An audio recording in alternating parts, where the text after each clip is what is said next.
మరియు వ్యవసాయ శాఖ ఒక కంబైన్డ్ కంటిజెన్సీ మీటింగ్ ఈరోజు మన జిల్లాలో నిజామాబాద్ జిల్లాలో పెట్టుకున్నాం సార్. నిన్న ఆనరబుల్ వ్యవసాయ శాఖ మంత్రి, ఇరిగేషన్ శాఖ మంత్రి, chief secretary sir and district కలెక్టర్స్తో ఒక రివ్యూ మీటింగ్ డీటెయిల్గా తీసుకున్నారు సార్ నిన్న సాయంత్రం. ఆ మీటింగ్ పెట్టినప్పుడు ఐఎండీ శాఖ వాళ్ళు కూడా సైంటిస్ట్ అక్కడ ఏం చెప్పారంటే ఇప్పుడు ఉన్న సిచ్యువేషన్ మనం చూసుకున్నట్లయితే ఫార్చునేట్గా లాస్ట్ మన జూలై ఎండింగ్లో కొంత లో ప్రెషర్ ఉండడం వల్ల వర్షం పడింది, కానీ ఆగస్ట్ అండ్ సెప్టెంబర్లో మరొకసారి డెఫిసిట్ వచ్చే ఛాన్స్ ఉంది. లాస్ట్ మంత్ కూడా జూలై ఆల్మోస్ట్ 3rd వీక్ వరకు మనం చూసుకున్నట్టయితే నిజామాబాద్ కానీ, నిర్మల్ జిల్లా కానీ, ఆదిలాబాద్ జిల్లా కానీ ఆల్మోస్ట్ 30-35% డెఫిసిట్లో ఉన్నాము. కానీ లాస్ట్ ఒక 1 వీక్లో కొంత వర్షం రావడం వల్ల ఆ డెఫిసిట్ ఆల్మోస్ట్ 0 అయిపోయి ఒక సర్ప్లస్ ఒక 4-5% రేంజ్లో ప్రస్తుతానికి వచ్చింది. కానీ అగైన్ ఇదే ట్రెండ్ కంటిన్యూ అవుతా ఉంటే ఆగస్ట్ చివరి వారంలో అదేవిధంగా సెప్టెంబర్ ఎండింగ్ వరకు మరొకసారి మనం -25-30% జూన్కి వెళ్ళే ఛాన్స్ అనేది ఉంది. సో ఈ నేపథ్యంలో సార్ మన దగ్గర వ్యవసాయం చేసే భూమిలో చాలా మటుకు కమాండ్ ఏరియా ప్రాజెక్ట్స్ కింద ఉన్నాయి. అది మేజర్ ఇరిగేషన్ ప్రాజెక్ట్ కావచ్చు, minor or medium irrigation projects కావచ్చు. అక్కడ ఎవరైతే ఇప్పటి వరకు అక్కడ పంట వేయలేదు, ముఖ్యంగా మన ఏరియాలో నిజామాబాద్లో అయితే ఆల్మోస్ట్ 80-85% ఇక్కడ వరి వేస్తారు. కాబట్టి ఇప్పుడు వరకు కూడా వరి వేయని వాళ్ళు ఎవరైనా ఉంటే వాళ్ళతో కోఆర్డినేట్ చేసి ఆల్టర్నేట్ క్రాప్, ఎందుకంటే ఈ లాస్ట్ ఇయర్ కూడా సార్ మనం మేజ్ వేసేటప్పుడు మేజ్కి కూడా ఎంఎస్పీ 2400 రూపీస్ పర్ మెట్రిక్ టన్తో ప్రొక్యూర్మెంట్ చేయడం జరిగింది. అదేవిధంగా జొన్న కూడా లాస్ట్ ఇయర్ వేస్తే మనం యాసంగి సీజన్లో 3700 రూపీస్ ఎంఎస్పీ ధరించి మనం మొత్తం జొన్నలు కూడా కొనుగోలు చేశాము.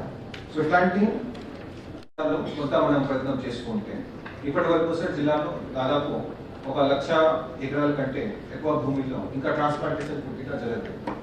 సో దాంట్లో కొంత మనకి అవకాశం ఉంటే మనం రైతుల దగ్గరికి పోయి అవగాహన కల్పించాలి. అవగాహన కల్పించే ముందు ఈరోజు ఇరిగేషన్ అగ్రికల్చర్ డిపార్ట్మెంట్ డీటెయిల్గా ప్లానింగ్ ఏంటో అది డిస్కషన్ చేసిన తర్వాత సార్ మా ప్లాన్ ఏంటంటే ప్రతి గ్రామ పంచాయతీలో కన్సర్న్ ప్రజాప్రతినిధులు, రైతులతో సహా పంచాయత్ సెక్రటరీ, అగ్రికల్చర్ శాఖ నుంచి అగ్రికల్చర్ ఎక్స్టెన్షన్ ఆఫీసర్ మరియు ఇరిగేషన్ శాఖ నుంచి కూడా ఇరిగేషన్ అధికారులు కూడా ఉంటారు సార్.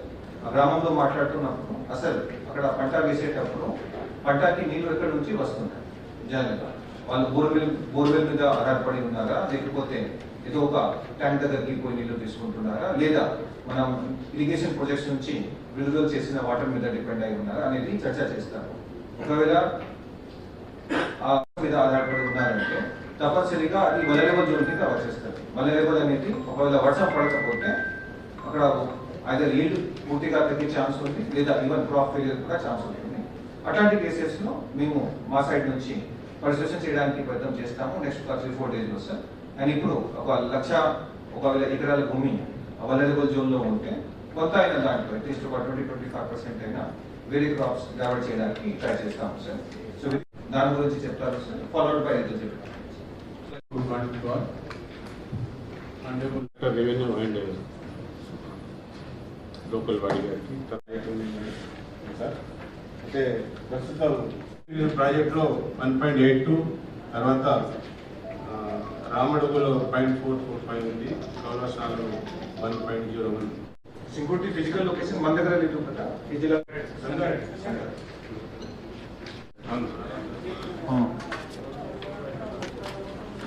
ఇవాళ 40 ఉంటే లాస్ట్ ఇయర్ ఎంత ఉంది? Agriculture area or not in this season, and దాని ప్రకారం ఇప్పుడు సోయింగ్ ఏరియా వచ్చేసి 5.5 lakh ఎకర్ ఉంది కామారెడ్డిలో. దాని నుంచి ఆల్రెడీ 5.02 lakh ఆల్రెడీ సో అయింది. ఇంతకుముందు కలెక్టర్ గారు చెప్పిన ప్రకారంగా ఇది రొటీన్ గా జరిగేటువంటి సమావేశాలు మనకు అయితే వాస్తవంగా అయితే ఖరీఫ్ పంటకు ముందు ఎప్పుడు కూడా డిఐడి మీటింగ్ చేసుకోలేదు.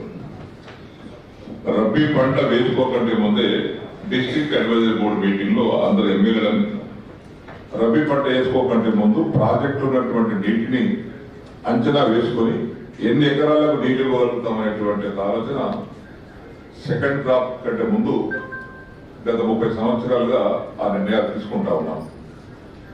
అయితే ప్రత్యేకంగా గౌరవ మంత్రి గారు ఉత్తమ్ కుమార్ రెడ్డి గారు కానీ, వ్యవసాయ శాఖ మంత్రి గారు కానీ ప్రత్యేకంగా ఈ రోజు ఇక్కడ మీటింగ్ పెట్టుకోమని అన్ని జిల్లాల అధికారులకు ఆదేశించడానికి గల కారణం ఏంటంటే, ఈ సంవత్సరం వర్షాభావ పరిస్థితుల వల్ల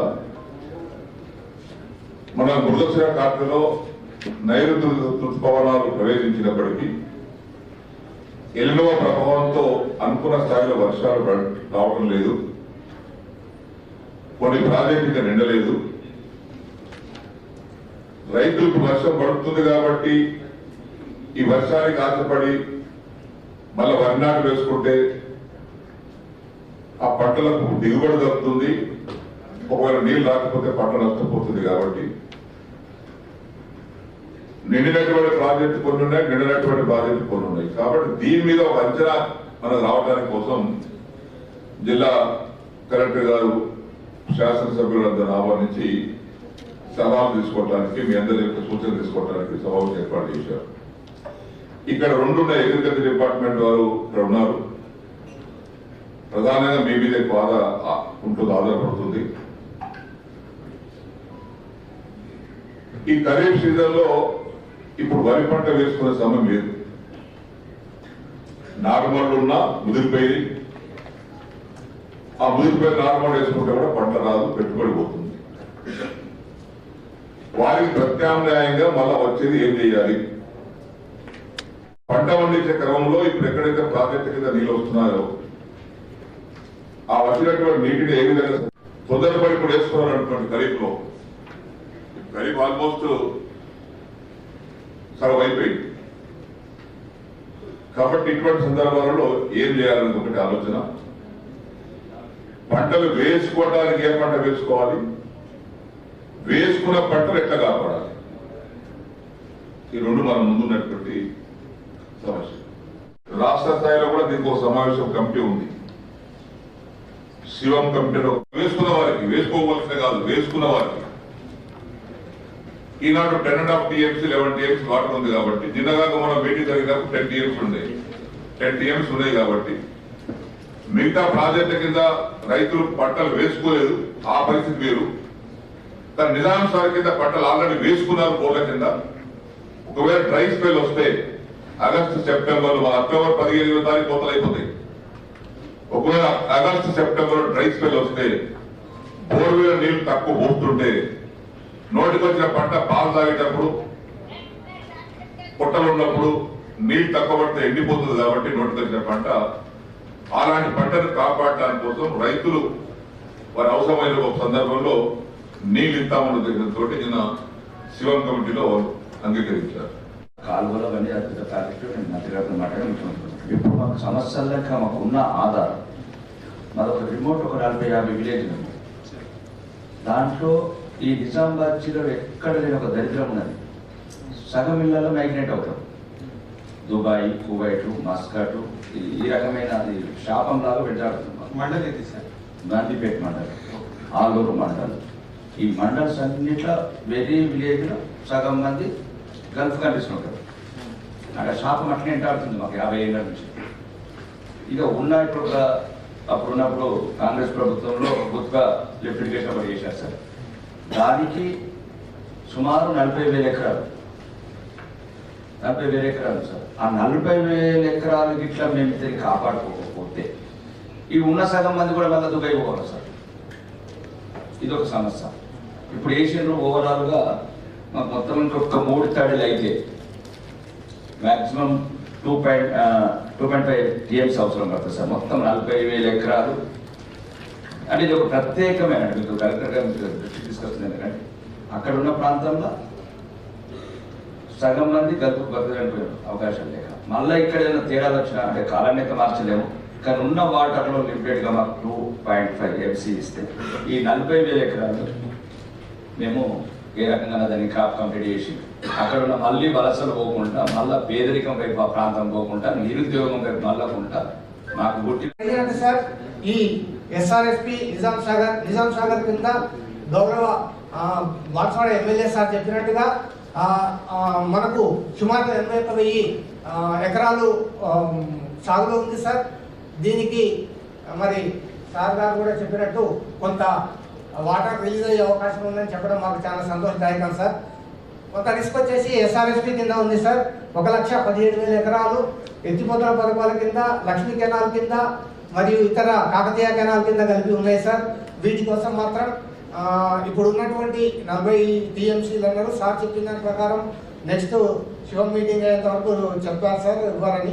కానీ ఈ ఉన్నటువంటి వదిని కూడా మేము ఒక ఇరిగేషనే కాదు సార్, దానికి ఆల్టర్నేట్గా ప్రతి కెనాల్ కింద ఉన్న ఫార్మర్కు బోర్వెల్ కూడా దాదాపు ఉంటుంది సార్. ఈ బోర్వెల్స్ అనేవి కొంత లైఫ్ సేవింగ్ ఇరిగేషన్ ఇచ్చేటట్టు, ఆల్టర్నేట్ వెట్టింగ్ అండ్ డ్రైయింగ్ చేసుకునేటట్టు, డ్రై క్రాప్స్ అయితే కొన్ని అగ్రానామిక్ ప్రాక్టీసెస్ ఇప్పుడు శాస్త్రవేత్తలు కూడా ఉన్నారు సార్, వారు కూడా కొంత చెప్పగలరు సార్.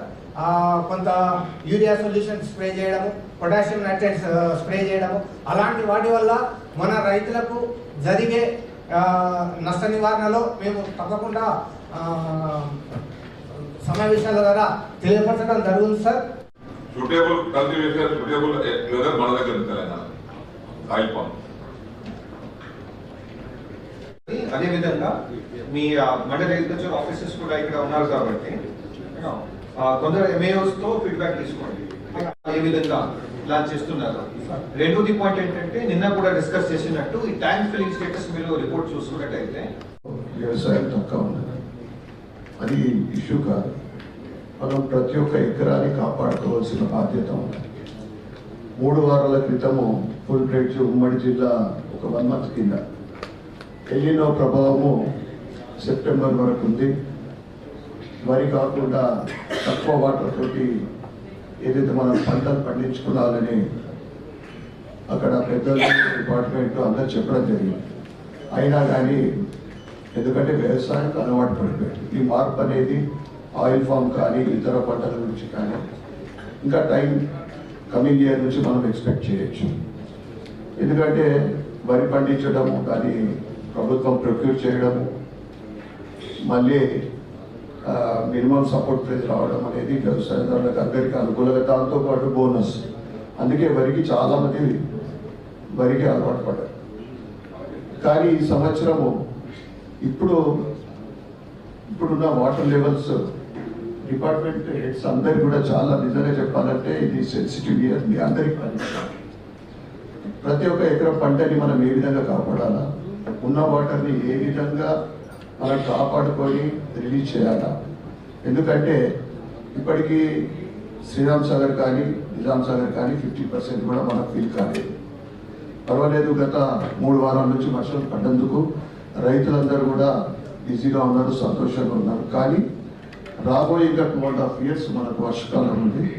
రైతుకు పంట చేతికి వచ్చే వరకు ఏ విధంగా అనేది మనం చాలా అంటే ఎల్నినో ప్రభావం మరి ఇప్పటివరకు అయితే మనం ఎక్స్పెక్ట్ చేసిన కంటే మంచి వర్షాలు పడ్డాయి 1 month.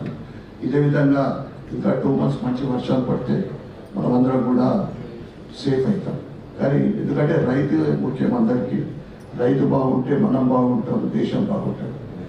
రైతు ఏదైతే గ్రౌండ్ వాటర్ ముఖ్యంగా పెద్దలు చెప్పినట్లు భవిష్యత్తులో కానీ ఏ విధంగా మనము ఇది ఒక లెసన్ నిజంగా చెప్పాలంటే.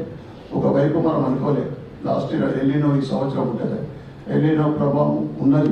రైతుకు ఏ విధంగా వరి పంట కానీ వారికి అవేర్నెస్ చేసి ప్రతి ఎకరాన్ని కాపాడవలసిన బాధ్యత మనందరిపైనది కనుక మనము ఖచ్చితంగా ఈ సంవత్సరం పంట చేతికి వచ్చిన తర్వాత రైతు హ్యాపీగా ఉండాలి. ఫైనల్లీ అది మాట.